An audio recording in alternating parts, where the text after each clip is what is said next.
Hello friend मो सांग मित्रा welcome करछि मोर गोटे मिनी ब्लॉग को।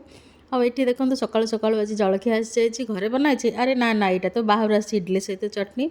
आ शागटा देखो यार ना है सुनसुनिया देखा भारी छनछनिया। आ शागटा आम किणिक आनचु ना ना यहाँ तो लक्ष्मी लेके आसी लक्ष्मी माने श्रीर केयरटेकर।